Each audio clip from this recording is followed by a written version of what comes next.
Tonight, growing outrage as a key detour is labelled unsafe, the message to prepare for the bushfire season ahead, and finals matchups in the Peter McDonald Premiership.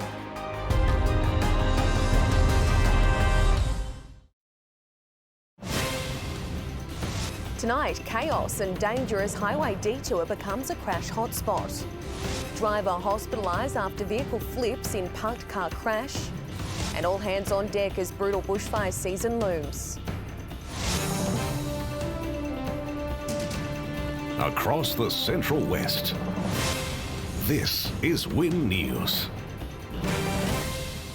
Good evening and welcome to Win News Central West. I'm Georgia Elsley. Also tonight, an epic trek reaches the end of the road. 3 separate crashes on the same stretch of road in the space of a week has left 3 people in hospital. Trucking companies, residents and local leaders are now begging for road users to slow down on a road that was never meant for a main highway.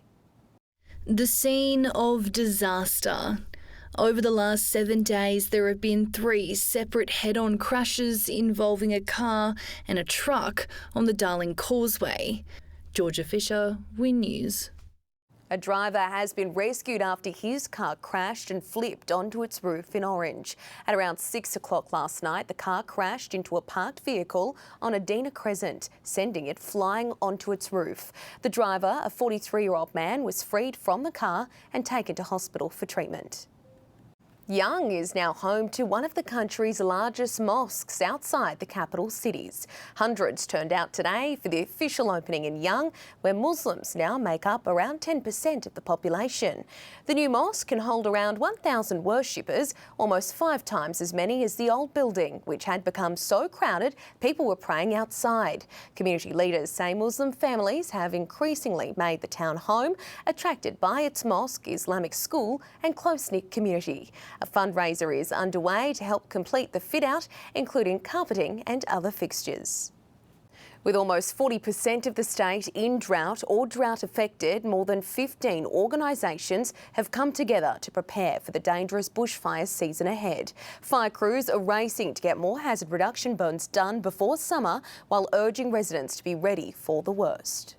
Fires raging in the Northern Hemisphere fears this could be us next.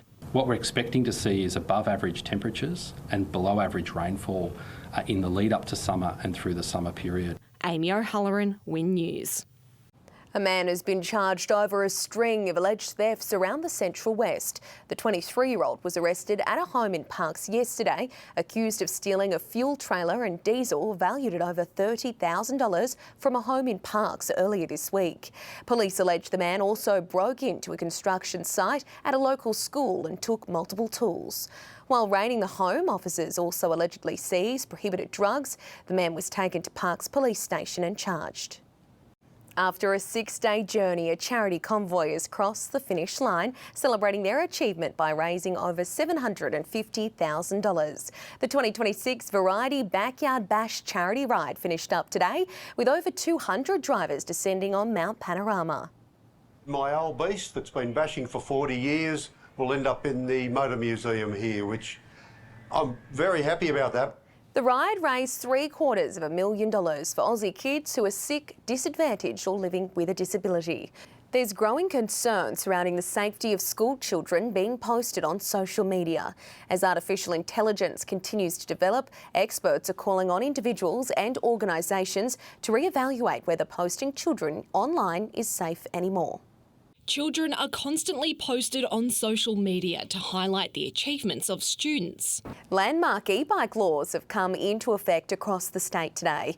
In an Australian first, shared e-bike operators will now need approval from Transport for New South Wales and councils before providing their services in a bid to clean up our footpaths. It will also see operators held to a statewide set of standards, including requirements for insurance, helmets, devices and provision of data. Strict penalties of up to $55,000 plus $5,500 per day ongoing non-compliance is also coming into effect, able to be issued by councils.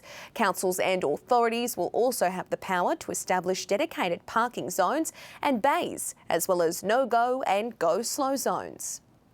Despite Australians struggling with rising cost of living pressures, more workers are deciding to prioritise their well-being over a paycheck. The COVID-19 pandemic sparking a fundamental change in how people work and live. A career rethink with family front of mind. Nadia Maven leaving her role as an exercise physiologist for better work-life balance. Maddie Green, Win News.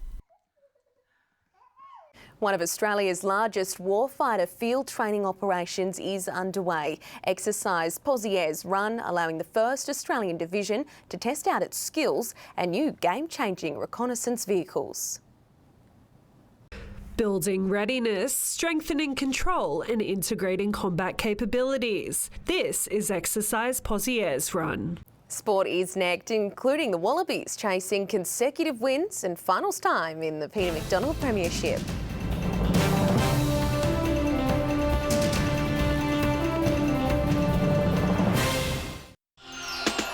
This report, brought to you by Gulf Western Oil.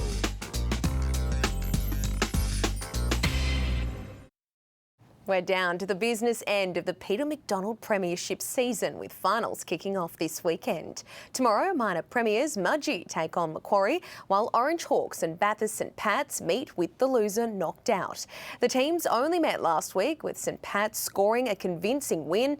On Sunday, Dubbo Sims take on Forbes, while Orange Sims are at home to Bathurst Panthers. Ricky Stewart has left the door open for Corey Horsburgh to force his way back into the Raiders side, despite overlooking the prop for tomorrow's clash with the Sharks, insisting he has no ill feelings towards the Origin forward, despite unleashing on him following the team's loss to Newcastle. It's the relationship that's been in the headlines all week following a post-match takedown for the ages. Caitlin Chalmers, Win News. The Wallabies have finalised their preparations ahead of tomorrow's blockbuster test match against Japan in Townsville. Hayden Menso filed this report from the team's captain's run. The Wallabies are gearing up for a rematch against Japan, hoping to extend their unbeaten run here at Queensland Country Bank Stadium in Townsville in their first home test match under new coach Les Kiss.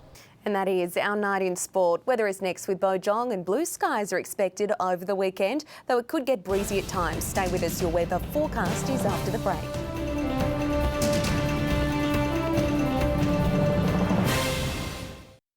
This report brought to you by Harvey Norman. Shopping store and online. Best brands, best range, best prices. Welcome back. Relatively calm conditions across the region with a mix of sun and cloud across the region. More sunshine is on the way right across the region to start the weekend tomorrow though. Terry captured the dark clouds over the region though, and the animal residents are enjoying the lush landscape. We'd love to see where your weekend adventures take you, so make sure to snap a pic and send it our way.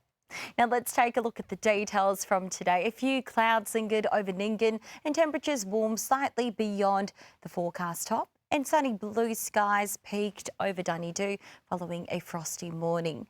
Light winds pushed about in Dubbo, reaching a top of 17, and orange copped gusts topping 41 k's an hour overnight, and fine conditions in Lithgow today with winds remaining light, while a light drizzle cleared in Cowra as cloudy skies lingered overhead. On the charts, a high pressure system over South Australia extends a ridge over much of the state, bringing mostly dry and settled weather. The high drifts towards Tassie over the weekend before a low pressure trough could develop about the inland from Monday, bringing unsettled conditions. Tomorrow, mostly sunny skies are on the way following areas of morning frost and possible fog in the south. It could get breezy at times during the day as moderate winds pick up. A top of 20 in Warren. We're expecting mostly sunny skies over Forbes following a frosty morning though, and a light shower could arrive in Lithgow. Taking a look at the dams, Blowering and Burrinjuck have seen slight increases in levels overnight. And for Orange, frosty to start, though breezy conditions could make the morning feel chilly, and we're expecting a top of 13 later in the day. In the days ahead, Sunday's looking partly cloudy and could also be breezy at times, and we're expecting a top of 14 in Bathurst, and those similar conditions are expected on Monday and Tuesday too. Back to you, Georgia. Thanks for that, Bo, and thanks for joining us on your Friday evening. That is all from the Win News team. Have a great weekend. This has been a Win News presentation. Win News, Regional Australia's #1 news source.